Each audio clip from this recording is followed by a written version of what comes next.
여러분 안녕하십니까. 지난 4.15 총선 인천 연수월 선거무효소송 재검표 충격 이후 장기간에 걸쳐 지속적으로 선거부정 의혹 진상규명운동을 벌여온 부방대 대표 황교안 전 국무총리가 부정선거에 대해 국민께 고함이란 제목의 입장문을 발표했습니다. 그는 또 최근 국제적으로 논란이 되고 파문이 확산되고 있는 베네수엘라 대선 부정선거와 관련해 베네수엘라 부정선거 한국과 닮은 점은 이라는 제목의 입장문도 내놓았습니다. 누가 뭐래도 황교안 대표는 민경욱 전 국회의원 등과 함께 한국의 정치인 중 선거 부정 의혹 진상규명을 위해 오랫동안 온몸을 던져 싸워온 대표적인 인사라고 할 수 있습니다. 많은 국민은 모르고 있지만 그는 요즘과 같은 엄청난 폭염 속에서도 애국시민들과 함께 거의 매주 장외 집회를 갖고 선거 부정 의혹에 대한 철저한 수사를 촉구하고 있습니다. 정치인 황교안의 행보에 대해서는 사람들마다 평가가 상당히 엇갈리는 것이 사실입니다. 하지만 적어도 한국의 선거정의 실현을 위해 대다수 정치인들과 달리 헌신하고 고생해온 점, 그리고 문재인 좌익정권 시절 제1야당 대표로서 검수완박과 연동형 비례대표제 악법을 막기 위해 자신의 목숨을 걸고 처절한 진짜 단식 투쟁을 벌인 점 등에 대해 나는 높은 평가를 하고 있습니다.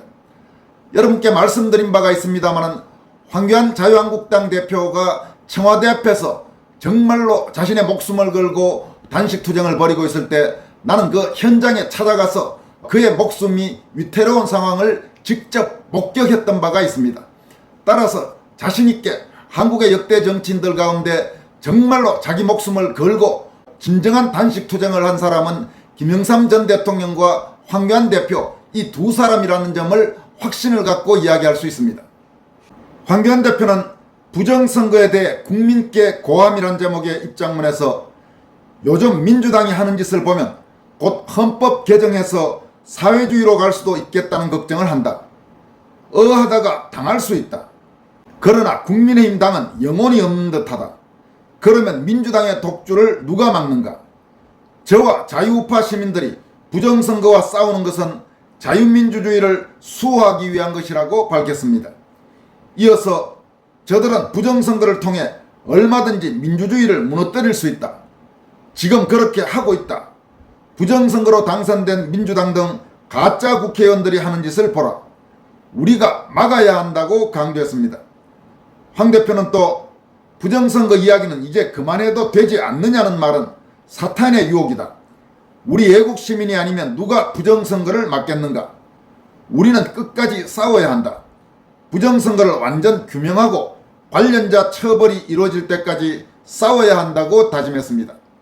이어서 그는 그동안 선거 부정 의혹 진상규명을 위해 노력해온 한국의 애국 세력이 이뤄낸 성과를 하나하나 열거했습니다. 황 대표는 그동안 우리가 해낸 일은 가히 엄청난 것이었다. 지난 대선에서 윤석열 후보가 0.73% 이겨 당선되게 했다. 국민들에게 부정선거의 실체를 알렸다. 그 결과 국민 40% 이상이 알게 되었다. 노정희 중앙선관위원장을 쫓아냈다. 매일 집 앞 밀착 시위를 통해 사퇴하게 했다. 국정원을 움직이게 했고 결국 국정원은 선관위에 대한 보안점검을 통해 부정선거의 실체를 국민께 알리게 됐다. 국민의힘이 움직이게 했다. 국힘당 안에 공명선거 제도 개선 특위를 만들었는데 거기에 우리 부방대 동지들이 참여해 선관위의 6개항 제도 개선을 이끌어냈다. 국힘 당대표 후보 4명 중 3명이 부정선거를 공개적으로 언급했고 나경원 의원은 선거법 개정안 발의에 참여했다라고 밝혔습니다. 여러분 그렇습니다. 그동안 선거 부정 의혹 진상규명을 위해서 헌신한 많은 애국 세력들 그리고 그 선두에서 함께 뛰었던 가령 황교안, 민경욱, 또 권오용, 도태우, 박주현, 윤용진 이런 여러 인사들 또 맹주성 교수를 비롯한 학계 인사들 그리고 조성환 교수를 비롯한 정교모 교수들 이런 각계 여러 세력들이 고생할 때 사실 한국에서 얼마나 이들에 대해서 차가운 시선을 보내고 심지어 조롱하고 폄훼한 사람들이 많았습니까? 좌익 세력들은 말할 것도 없고 스스로를 보수니 우파니 하는 그렇게 말하는 인간들 중에도 참으로 해서 안 될 짓, 해서 안 될 말들을 한 사람이 상당수에 있다는 것은 세상이 다 아는 일이 아니겠습니까? 그러나 바로 이런 분들, 황교안 대표를 비롯한 부방대를 중심으로 한 한국의 선거정의 실현운동 세력들, 이 세력들의 엄청난 헌신, 그리고 여기에 참여한 각계 애국 시민들의 정말 희생과 헌신이 있었기 때문에 지금 황교안 대표가 하나하나 열거한 그나마 이 정도의 성과라도 거둘 수 있었다고 해야 할 것입니다. 만약 그런 투쟁이 없었다면 이 정도의 성과가 과연 있었겠습니까? 우리 냉정히 한번 생각해 봅시다. 움직이지 않으면 아무것도 달라지지 않습니다. 물론 지금까지 이런 노력에도 불구하고 4.15 총선 이후 여러 석연찮은 선거부정 의혹에 대해서 제대로 된 수사도 이루어지지 않았고 또 법원에서는 깔아뭉갰고 그런 아쉬움이 있는 것은 사실이지만 그래도 그런 노력 덕분에 적어도 국정원이 움직였고 국민의힘도 신용이 남아 움직였고 결국 중앙선관위의 저 엄청난 부정부패가 밝혀지게 된 것도 바로 직간접적으로 이런 애국 세력들의 투쟁이 있었기 때문에 가능했다고 봐야 할 것입니다.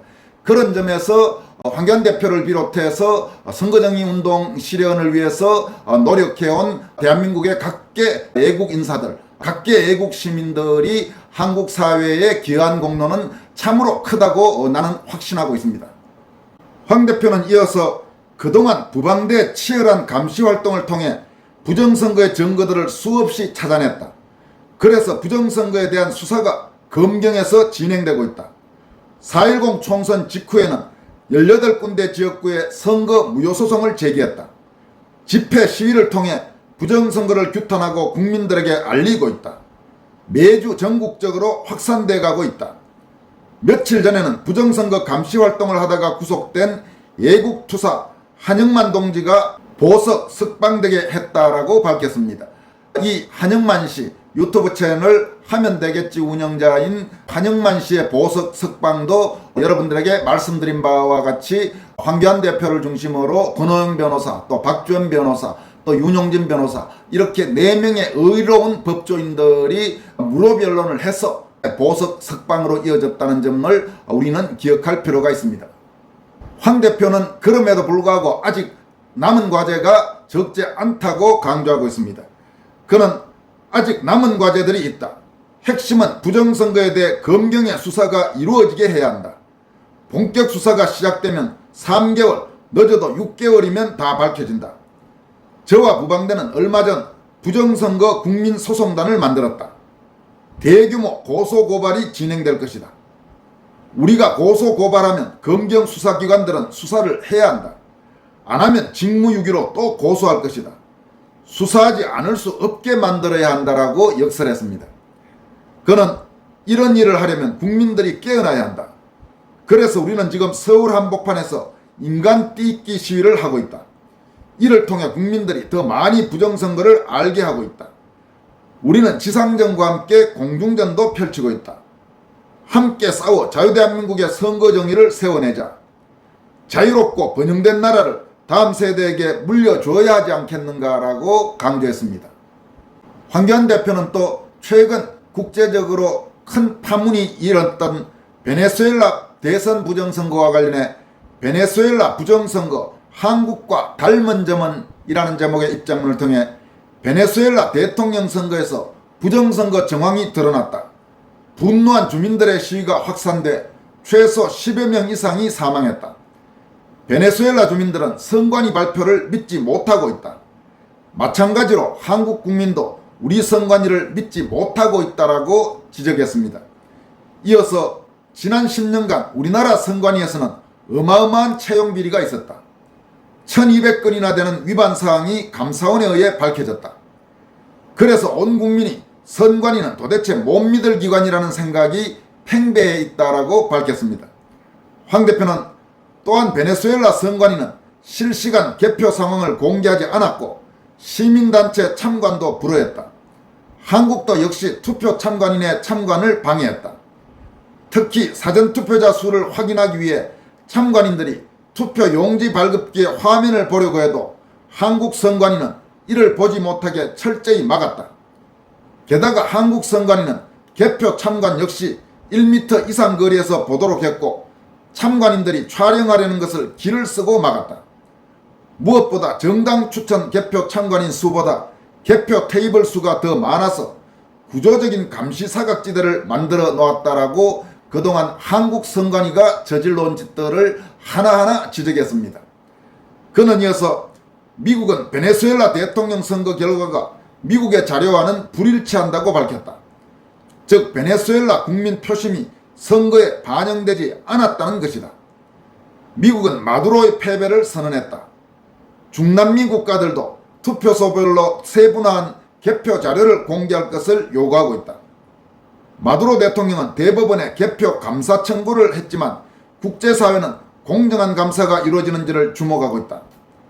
내 표 훔쳤다며 성난 베네수엘라 국민은 분노의 표시로 냄비 등을 두드리며 거리로 나왔다라고 밝혔습니다. 황 대표는 한국의 4.10 총선에서도 이상한 투표지가 속출했고 자료관 숫자가 불일치하는 의심스러운 사례도 많이 발생했다. 그러나 한국 선관위는 4.10 총선과 관련하여 상세 자료에 대한 공개를 거부하고 있다. 중앙선관위원장이 바로 대법관이기 때문에 선관위는 그동안 어느 누구의 견제도 받지 않고 자기들 멋대로 행하는 무소불위의 기관으로 행세해왔던 것이라고 질타했습니다. 황 대표는 그래서 우리 애국 시민들은 4.10 부정선거 수사 촉구를 위한 인간띠 시위를 벌이고 있다. 국민들에게 다가가 부정선거를 알리기 위해서다. 매주 토요일 오후 4시 서울 명동 중앙우체국 앞에 집결해 서울 중구 명동 일대에서 인간띠 시위를 하고 있다. 이제 부정선거가 온천하에 밝혀질 날도 머지 않았다. 국민의 표를 도둑질해 국회의원이 된 자들을 다 쫓아내고 진정으로 국민들이 뽑은 국회의원들을 다시 세우는 날이 속히 오기를 바란다 라고 마무리했습니다. 지금까지 여러분들에게 지난 4.15 총선 재검표 이후 선거부정 의혹 진상규명과 제도 개선을 위해 노력해온 황교안 부방대 대표, 황교안 전 총리가 강조한 부정선거에 대해 국민께 고함이라는 제목의 입장문과 베네수엘라 부정선거, 한국과 닮은 점은 이라는 제목의 입장문을 소개해 드렸습니다. 권순할TV였습니다. 여러분 고맙습니다.